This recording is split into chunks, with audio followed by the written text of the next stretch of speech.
Well, good Wednesday morning.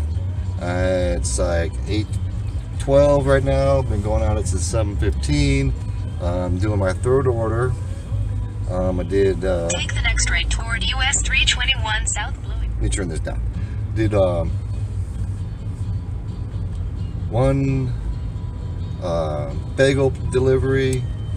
Nothing going interesting on that one. Then one to one of the local hotels from Cracker Barrel, and now I'm going on a 10-minute, 6.9-mile drive to do a Panera bread. And order offer came across on this was $17.50. So I took it and we got it picked up, and I'm heading out there now. So we'll go ahead and give you a little drive out to the Blowing Rock area, which is another area. It's outside of Boone, but they say coming off the mountain. But I'm going up the mountain and then coming, to get off the mountain. So it's a little bit of a scenic drive. It's just a little scenic drive. You'll see some touristy areas where people stop off. There's a little theme park called Tweetsy, and a couple gold gem mines that will go be past. And so we're going to be going into, looks like the downtown area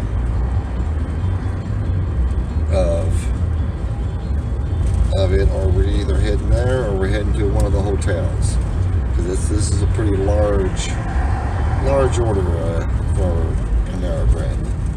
So hopefully that $17.50 will be a little bit more, but we'll see when we get it done. So as we're going to do the drive, just my thoughts for today. So just let's stay tuned. I got that camera flipped around, so now you can see the drive. As you see, I'm heading out of town. Like I said, I got 8 minutes, now it's 6.1 miles. Now I know I'm not going to be getting full mileage off the base. Never do with Doordash majority of the time on these long ones. So, but it's up there high enough to where I'll take it, especially here in the morning time. The last couple of mornings, except for Valentine's Day, and going back in the last week, have been kind of slow. So sometimes you just have to, grin and bear it, take that order, even though, it's there, but the money's good. So the last couple days, going back into a subject, the last couple days, I've had one in each day, Monday and Tuesday, of going to the restaurant, and I'm sure everybody's had this or experienced it, or if you haven't, you will in time. The order's already been picked up. Or I went to one and they're like really double checking my app to make sure I had the order, and I had no problem doing that. And I just asked them, because I picked up from there before, and they say they've had several issues with orders being picked up by a driver, and then 5 minutes later another driver was coming in asking for that order.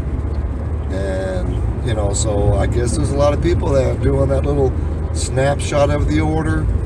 Then when they get to the restaurant, they go ahead and unassign it from themselves, and then go in and show the restaurant that little snapshot of the order and take the food.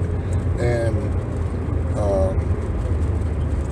I let both of them know, hey, look, make sure it's not just a snapshot. Have them manipulate the app, have them back out of it or go back into it or slide it up or down, so they can see that it isn't, actually on their thing and not a snapshot photo. And they're like, looked at me and they're like, we never thought about that. And I'm like, yeah, of course, with the YouTube community, that kind of Reddit and that, that kind of information gets out there. And so I'm passing that information along to the restaurateurs. Is anybody else? Are you doing that? Are you letting them know what that is, what's going on? Because people stealing food like that is bad for business and bad for your business. And your business is food delivery. People can't trust that they're going to be getting the food that they ordered, and it's not going to get stolen by a dishonest food delivery person. You know, and then also, what do you do when you run into that situation? When you go there and they say, hey, someone's already picked this order up, you're the second driver, you're the third driver. You know, are you just going to do like everybody else and just unassign it and then let it go, let that order bounce around and everybody keeps going to go pick up that order? Or do you call customer support and say, hey, look, there's an issue with this order, you need to flag it and investigate it? It may get somebody in trouble, but if it's a dishonest person that's bringing down the entire food delivery community, should you do that? I did. To be very honest with you, I did. Now, I don't understand. I don't know the circumstances why somebody stole that food. They have starving kids, or they're starving themselves. They have no money. I don't know. I'm not gonna, you know, or they just wanted to steal the food. Like a kleptomaniac. I don't know. But, you know, hey, they're doing food delivery, they're getting paid, and with Doordash, you can get instant pay, and so you have that money, you know, instantly deposited onto a card at the end of your dash. So, to me, there's no reason to steal food when you're making money. So I don't understand the logic in that. And so, anybody got any comments, thoughts, or ideas, put them on down there. Because being dishonest is just no. That's an integrity issue. That's a personal integrity issue. That's becomes my integrity issue if I run across it or if I see it and not report it. Would you report it? Basically, would you report it? How many of you out there would report it? Or would you go, well, that person has their own reasons, and then justify it? No, to me, there's no justification.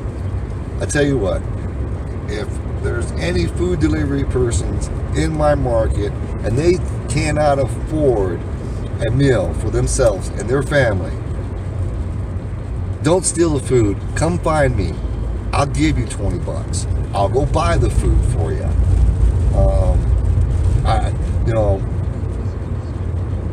if you want to get to me, don't ever, you know, if you're in that dire straits of situation, I'll buy you a meal. So, you know, don't steal somebody else's. I'll fork out the $5-10 out of my pocket, and I'll buy you a meal, or your family a meal. You know, don't steal the food. So that's me. If somebody came to me and they're starving, they have no money, they're down on their luck, whatever the situation may be, I may not give them cash, because I'm not going to hand somebody cash if I think that it's going to be used for drugs or whatever. Not judging, but I'd rather buy the food and say, here you go. You know, now I'm not going to let you pick. Somebody does that, and they're like, oh, I want this, this, and this. No, you're going to get you're going to get a simple hamburger and some fries and a drink. If it's for a child or a kid, whatever, a healthy meal choice, you know, with a fruit snack or whatever, and a milk or something, or juice. But would you do that?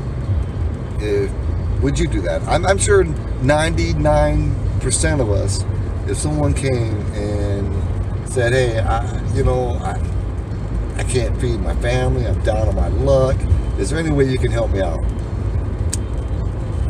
You know, I got a 2-year-old child, I can't afford food, I need some help.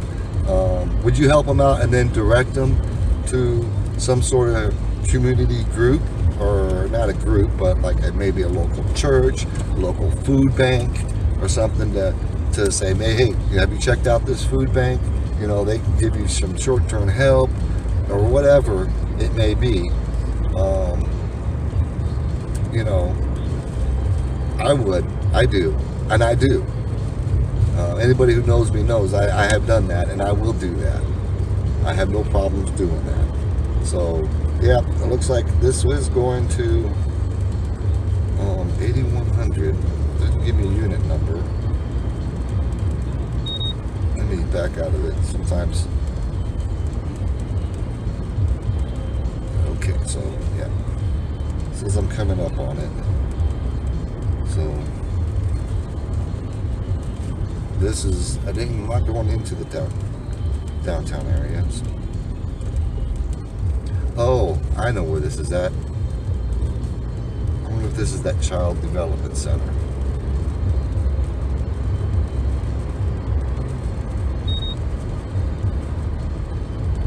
It might be. I think it is, yeah. Or daycare, I should say. Yep, that's where it's going. It's going to this daycare right here.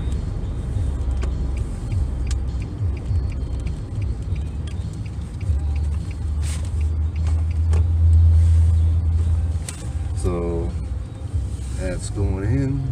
So I'll go ahead and pause this while I make my delivery. I got back into town after doing that Panera bread order, pick up a Chick-fil-A, heading into the downtown Boone area. I don't think we've done a ride along into the downtown Boone area. So there's like a little shopping area, a lot of tourist shops and stuff like that, and as well as little food places and everything else. But with this being a college town, there's probably a bar on every corner. There's several.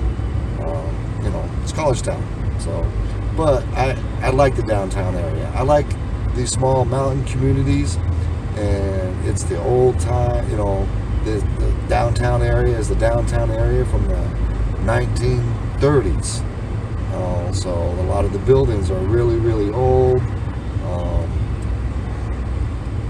And it's really, this one's kind of more commercialized than you would see in other small mountain towns, as far as, the old Main Street or whatever you want to call it,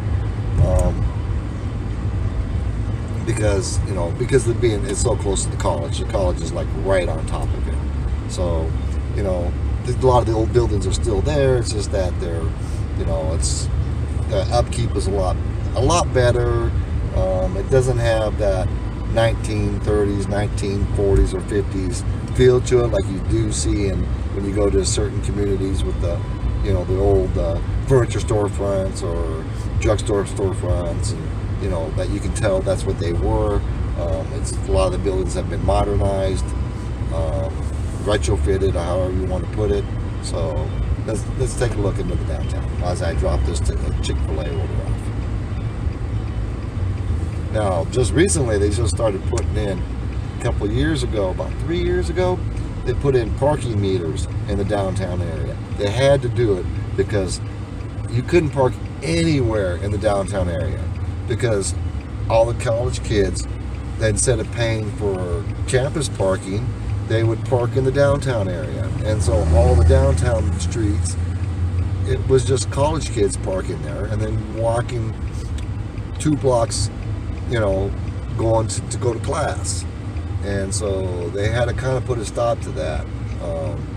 So they had to meter it, which you have to get metered, and it's only metered during the week, Monday through Friday, from 7 o'clock or 6 o'clock in the morning till 6 or 7 o'clock at night. And that's just to deter the college kids from parking in the downtown area and just taking up parking spaces for other people to be able to park and shop the little storefronts and the little restaurants and other non-college people to enjoy the downtown area.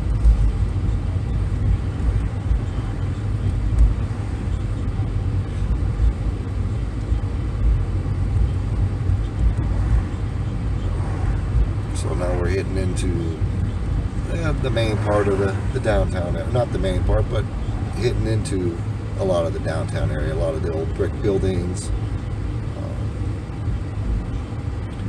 a lot of times you go to some areas in the downtown area, it's you got graffiti on the walls or this or that and the other thing, but you won't find that here. Because you can already see how the park is pretty full. And I'm coming up on where I need to go. Of course, this is going to be in an area to where I'm not going to be able to get to it. Okay, maybe I can. Should have came in around the other way because it's on the left-hand side. And the only place I'll be able to might park is in one of these spots here if there's one available. And it doesn't look like there is.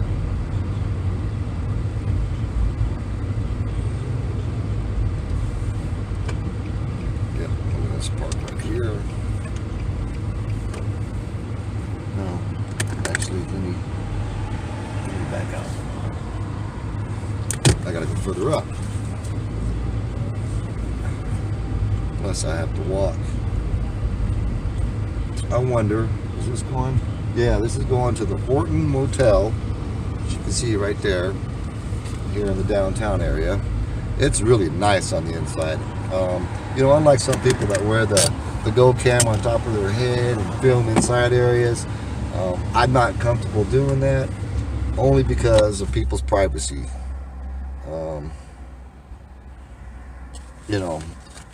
So we'll go ahead and get this order taken care of. All right, we got that delivery done and taken care of. It was going to the front clerk here at that hotel. Really nice inside. I mean, it's a really old sandstone building that it's been redone and done up on the inside. It's beautiful inside there. Beautiful. Now I'll just finish doing the rest of that. Here's the old Mass General Store to our right. Got an antique shop over to the left. Even got a Ben & Jerry's in the downtown. Never done a pickup or a delivery for the Ben & Jerry's. I don't even know if they do it, to be honest with you. And so, yeah, that's pretty much the rest of the downtown. There's a couple of thrift shops up ahead. I'll be turning to the right off of that. Away from there, got a Mellow Mushrooms, a couple of other little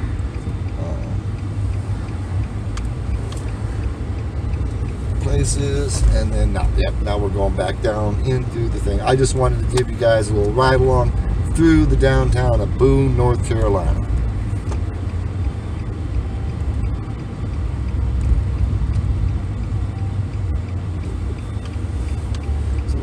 Just going now, like I said, now I'm in the campus, just like a block away, a block and a half away. Now I'm back on the road, going right down through the heart of the campus. So let's get back in here and get some orders. It has been a slow morning. It's going to be a grind today, peoples. Some days are like that. You just got to grind it out. Well, I'll do, like I said, got that comment or that question out there about, food thieving. God, that pisses me off. We'll have an end of the day wrap up. All right, looks like I'm going to just wrap it up for the day. It is almost 1 o'clock. Started at 7:15 to 1 o'clock, 5 hours and 45 minutes. Looks like the lunch rush is dead. I've just been sitting here for 5 minutes now, or more, 5, 6, 7 minutes or whatever, and nothing's coming across. So yeah, lunch rush is over. Sometimes it gets early. Oh, wait a minute. Well, it looks like we got $3.75 for a mile and a quarter. No, but so we'll just go ahead and decline that. And if it had been $4.75, $5.25, boom, I've been on it for that mile and a quarter, because the base pay would have paid for the mileage. So, but anyways, so we're gonna have it a wrap for the day. Please comment, like, subscribe, but please comment on those that thing about the thieving of the food by DoorDash delivery people. That's uncalled for. It's unnecessary, and it gives us a black eye. So for now, I guess we'll say peace out until I do my Friday wrap and weekly in the review, and we'll go from there.